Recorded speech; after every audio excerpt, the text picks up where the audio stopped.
All right, so let's go ahead and get started. Dr. Vergano, thank you so much for being here. And everyone that's on the LinkedIn Live, welcome. We're really excited to have you, and we're looking forward to an exciting, informal discussion today.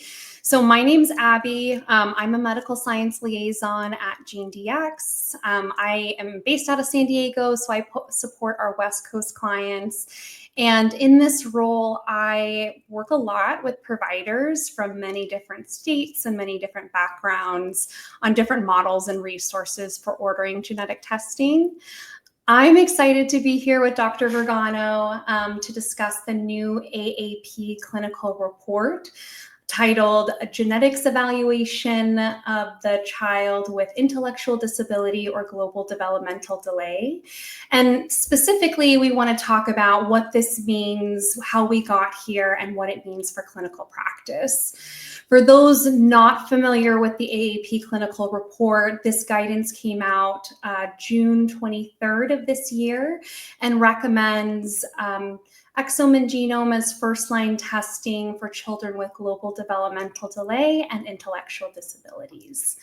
So Dr. Vergano is wonderful and honestly such a humble person, but I'm going to pump her up here. She's an incredible expert in genetics, having been in the genetics field for over 15 years.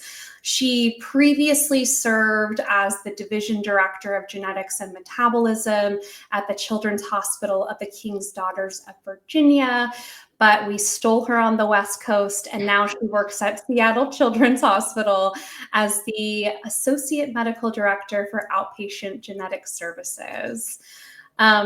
Fun fact, Dr. Vergano owns 3 pets, 2 cats, 1 bearded dragon. 3 cats, 1 bearded dragon. Oh my goodness, I got that wrong. It just keeps increasing. Probably 5 pets if you include your husband or other people in the household. True. Well, welcome, Dr. Vergano. Thank you for being here. Yeah, thanks for having me. Of course, what brought you here and on the hot seat with us today? So I think, the guidelines that came out from the AAP can be, full of information, but also confusing, I think, for primary care providers who don't obviously order genetic testing or have access to geneticists. For many years, there have been attempts to recommend baseline testing for children with all sorts of neurodevelopmental differences or congenital anomalies. And as time has gone on and technology has advanced, we've had the opportunity to have broader, faster testing, which helps patients arrive at a diagnosis for their child sooner. And I think in a way we've been doing this for years, right? But we've needed sort of policyholders and other sort of governing organizations to catch up with that. As well as insurance companies. So I think having this guidance will enable providers who order this testing to do it a little bit more easily. I really appreciate that perspective, and a lot of components from just what technology is available, as well as access and the payer coverage. I want to drill into that slightly. So there's been a lot of discussion as far as what genetic testing is appropriate for patients with neurodevelopmental disorders. Prior guidance recommended microarray and Fragile X testing. Could you speak towards this move towards more broad-based testing, specifically exome and genome sequencing in this patient population as well as others? Yeah, I mean, I think, obviously we only know what we know, and until we do further testing on anybody, right, we're never going to know the true prevalence of certain conditions. So I think for many years, sort of things that were felt not to have a genetic component like cerebral palsy or autism, right, things that we know have a clinical diagnosis, but we don't necessarily know the underlying genetic etiology for it, have kind of remained a mystery. And I think part of the move to do more broad-based testing really will bring about more equity and access to our patients. There are many people who live in areas of the United States and beyond, obviously, who have no access to a geneticist, no access to this type of testing. Not everybody's, in the area of a huge children's hospital. Mhm. But I think making these recommendations obviously enables us to learn more about these conditions, Mhm. to be able to get families a diagnosis if that's what they're seeking, and really to sort of be able to optimize children's health and happiness. And a lot of these things that we find are genetic are not necessarily things that we can cure, right? But Yeah. it just gives us a better understanding of that child and how to help them reach their potential and live their best life. I think that's such a good point, and it's one I hear in the field a lot about, okay, well, what is the direct treatment? Should I just be doing panel testing because those are the well-described genes, or really Mhm. target something like Fragile X? Yeah. Could you speak to the impact on patients kind of outside of this quote unquote no cure perspective? Yeah, I mean, you'll find inevitably that families are divided. Obviously, they want to do everything for their child to sort of Mhm. achieve happiness and normalcy. But I think, we also have the ability to change the narrative to say that different does not mean less, right, or bad. And there are Mhm. ways to help a child be themselves without necessarily fixing something. So Yeah. I know it's highly debated, but I think the more we learn about divergence in the population, like the more it'll lead to acceptance and ways to help these children do better in school, in therapies, at their home life, things like that. So, Mhm, mhm. That this word cure has a very derogatory terminology, I think, mhm, especially in the neurodivergent population. yeah. Outside of considerations like treatment, what other resources does genetic testing help provide to these families? Yeah, so I've seen really one of the main benefits is just providing a community for families. I think if they have a name for something, for many of them, um, that's very reassuring, certainly because I think the longer you go without knowing why your child may have these differences, the more you internalize that it was something that you did or didn't do. Um, Having a name, finding a cause sort of in some ways relieves that burden, right? And families can connect with other individuals whose children share the same challenges, the same successes. There are many, rare disease communities that are very bonded and close and have great, annual family meetings that are just joyful and full of information and learning. And while I think there are many families that do want to seek treatment, whatever that looks like, Mhm. I think it just, I tell families all the time, it doesn't change your child, it just explains them.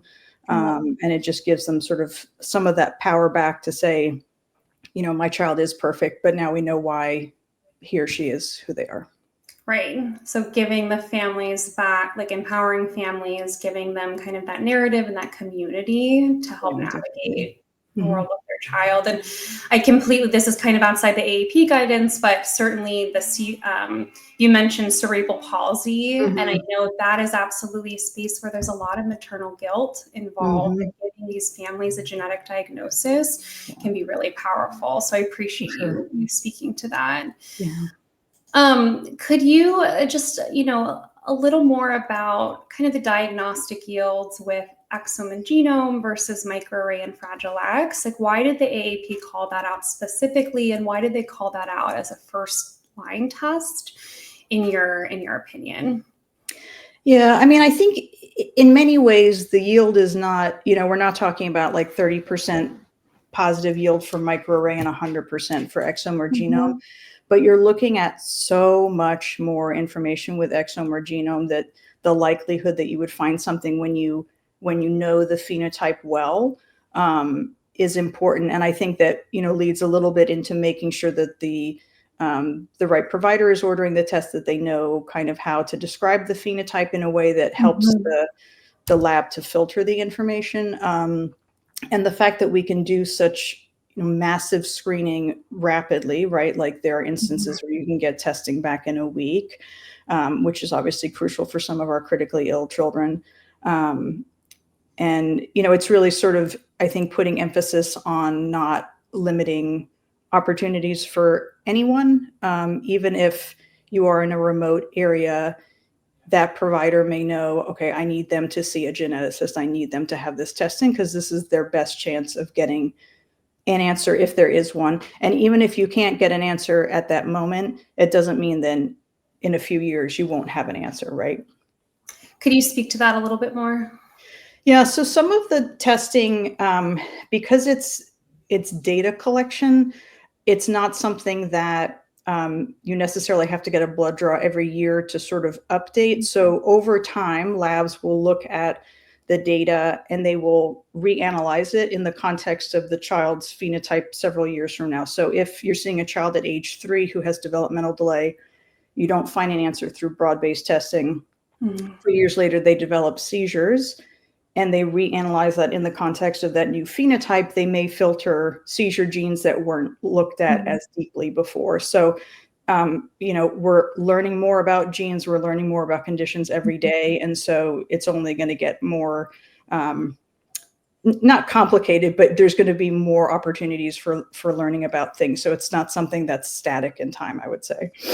Yeah, I appreciate that. I think we often refer to exome and genome as this living, breathing test because there is so much gene discovery that happens that what we know now isn't necessarily what we'll know in the future. And being able to relook at that data, like you mentioned, is certainly a benefit. And, I'm hearing a lot about access and equity across different places in the nation with different resources, differing provider experience as well, and wanting to do right by the patient. So it sounds like kind of standardizing the approach is one of the benefits that I'm hearing as far as AAP when it comes to these patient populations. Does that sound accurate? Yeah, absolutely. And the AAP always has been the entity to provide consistent recommendations for pediatricians because pediatricians can't know everything, right? None of us can know everything. So the ability to, even if that pediatrician is not the one ordering the testing, and we can talk about, when or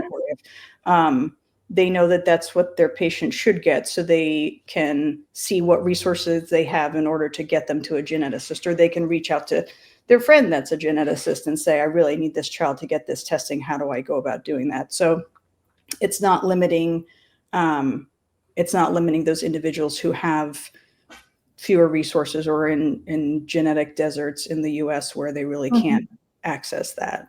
Yeah, absolutely. I know we talk a lot about, the care that's happening in Seattle versus maybe Alaska, where there's just different levels of genetic support and how do we still provide access to those patients? One thing I want to touch upon before we go and talk a little bit about what providers need to know in those implementation is everyone's favorite question, payer coverage. And, what does that landscape look like, or how is that evolution happening? If you could speak to that. Yeah, it's always hard. And I think I realized this more when we moved from Virginia to Washington that, state by state payers are really very different. I think having this type of guidance is just evidence to put in your notes. It doesn't mean that insurances aren't going to deny it. I think they are going to deny it less, and I think they're going to get more and more pushback with both the ACMG and the AAP kind of recognizing that this really is like standard of care now. And if you're still starting with a microarray and ending it, you're probably doing a disservice to that child. I think that we will have stronger abilities to appeal denials. And honestly, I can only think really of a handful of cases that have been denied out of the tons of exome and genome that we send. So it's not perfect. And definitely it depends on the state and their guidelines and their laws and things like that. But I'm hopeful that this will just sort of push us a little bit farther in getting that equity for our patients. Absolutely. And for all the reasons that you already described. And I think that's something that we see on our end from the laboratory is just the expansion of payer coverage policies for broad-based testing for these patient populations, which is a really great endorsement, and kind of including this information in why this testing and why it matters for the patients is just so important in the entire process. Right. I'm going to shift us slightly because, we address the reason behind broad-based testing and why genetic testing matters, those components. Another aspect of the AAP clinical report addresses workflow and implementation for navigating genetic testing for non-genetics providers. Dr. Vergano, you and I have had multiple conversations about this, kind of this philosophical question of how does the medical field address the growing demand for genetic testing? One thing you and I landed on was there's no perfect answer. And the AAP guidance leaves it open-ended to a degree with specific general pediatrician workflows and specialist involvements. And, that's going to look different based on location, resources, provider comfort. I wonder if you could speak or reflect on that or what your thoughts are. Yeah, I mean, there's always a balance, right, between making sure that your child has access to someone who can order it, and then also making sure that the right test is ordered in the right way. And I think that for a lot of non-geneticists, and this is not their fault, right? Why would they know? They may not be aware of the very intricate pre and post-test consent that goes with this type of testing, because there are what we call incidental findings, right? Things that you can find that were not the original reason you ordered the test. And that can include known or unknown consanguinity, that can include non-paternity, that can include adult onset cancer predisposition syndromes, things that a pediatrician or even a different specialist may not fully be capable of doing, and that's okay. The guidance is not saying this is available, everyone should order it. The guidance is saying this is what's best for the child.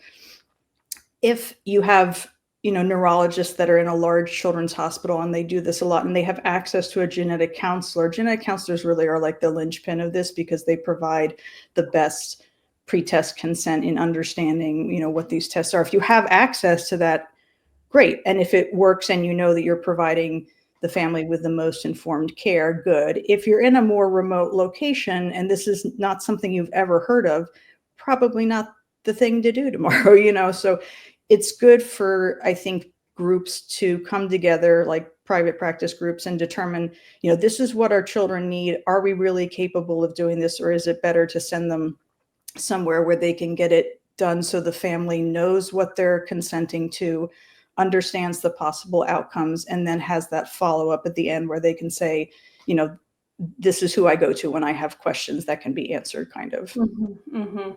So different providers, it's going to feel differently based on where they are, what resources they are, what's around them. At bare minimum, this should have providers talking about this testing and thinking how to implement this testing within their system. I wonder if you could kind of expand on what are things to consider when ordering this testing, because I think there's going to be a varying degree of providers, wanting to incorporate this more into their practice, but wanting to do it in a responsible way. So if you could speak to what are the things you should consider. Yeah, I mean, I think first of all, you have to decide whether your knowledge base includes before and after this test, right? So you can't just order the test and then on the back end be like, oh, I think you should see genetics, right? Because that adds more stress to the family. It prolongs the diagnostic journey. You as a provider and your group need to see if you have the time and resources to do it, because consenting for these tests is not a 5-minute process, right? You have to decide, again, whether you have sort of the knowledge base to understand the variants of uncertain significance, the secondary findings, GINA implications, Genetic Information Non-Discrimination Act, what it means for military providers. So there's like multiple layers of things that you need to discuss with the family so they have a full understanding of the test before they say, yes, I want to do this. It may involve, if you're in a private practice, it may involve contacting the genetics group at whatever your closest children's hospital is and saying, we read this guidance. We would love to be able to help our patients get this testing if needed. What is the best way to do that? And collaborate with them, because I think geneticists are perfectly happy to work with providers to get their children the best care. We don't like to be surprised on the back end usually, because then again, it's more stressful for the family. They haven't been prepared for things. So it's always fine to reach out to your genetics group and determine a workflow. And that may be just referring, or that may be referring and specifying why this child needs to be seen sooner, or, calling a friend, that type of thing. But it's better to do it on the front end and determine how you're going to, work with this recommendation before the parent comes in and says, please order this, because you may have to say, let's stop for a second and decide the best way to do this. Mm-hmm. Yeah, I appreciate, and I think this collaboration piece is super important, because I think, we've talked about this, and maybe some of these like traditional models, it was very segmented, possibly between different groups, and utilizing the resources that you have available, whether that's from kind of education to referral networks to consults, that can all be really helpful. Could you speak to like kind of the different partnership models? I think we talked about this, like, sometimes there's laboratory genetic counselors, or there's companies that offer genetic counseling to families. Like, could you speak to kind of the evolution of that as well? Yeah, I mean, I think depending on, the size of the hospital, some like Seattle Children's does have lab genetic counselors that are great at sort of being, I joke when I use the term bouncer, but like that portal to determining if the right test is being ordered at the right time for the right person. But smaller hospitals may not have that. And again, you may have providers who think, look, this kid really needs this test. The genetic wait time is over 6 months. What am I going to do? Right. There have been some models where we have embedded genetic counselors in specific specialties. So neurology, neurodevelopment, cardiology, and they really are the experts about genetic testing for those conditions that they see. So I would say in some ways, well, in many ways, access to a genetic counselor is as important generally as access to a geneticist, in that if a genetic counselor feels that it needs a physical exam and genetics input, they will route it that way, right? And obviously, there are not enough geneticists in the world to handle that, but also geneticists and genetic counselors are there to provide education, not only about the test, but like when maybe is not the right time to order the test and when is best to refer to us. Just as, if the recommendation were to do a spinal tap for something, I wouldn't be doing that. I'd send it to someone who wouldn't mess it up. So very fair. I think at the end of the day, everyone wants to do right by their patient. Sure. Like, we're good providers trying to provide the best care. Absolutely. And kind of coming back to that, philosophical question again, as far as like, we know there's impact. How do we address this in the medical field? And it feels like it's an evolution and it's a gray area and there's no perfect answer, and we need to have the conversations. But to your point, there are things to consider pre and post test to make sure we're doing right by the patient, is kind of what I'm hearing from you. Yeah. And I don't want to go so far as to say, like, if you can't do it right, don't do it. But in many ways, like, the recommendations are not just the test. The recommendations are the test in the context of having the family understand what it means for them, right? Because you can sometimes do more harm than good if it's not done the right way. So I think it's really important to just make sure that you and your practice have a workflow that you feel comfortable with, that you've maybe aligned with your nearby genetics group, so that the patients really do get the best care ultimately. I love that. What do you think the future of genetic testing is now that we're kind of, we're talking about newborn screening, we're talking about just kind of this evolution in all aspects of life? I'm curious what your thoughts are there. Yeah, I mean, I think there's I know a lot of colleagues and I sort of expressed trepidation that like AI is going to take over our lives. But while I think the knowledge is expanding, I think that having providers who are able to provide loving and compassionate care to families who are going through an unprecedentedly difficult time, right, that can't be replaced by computers.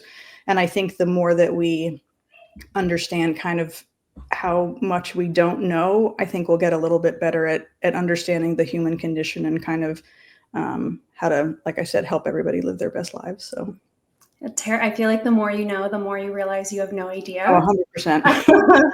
The more I'm like, I really just don't know.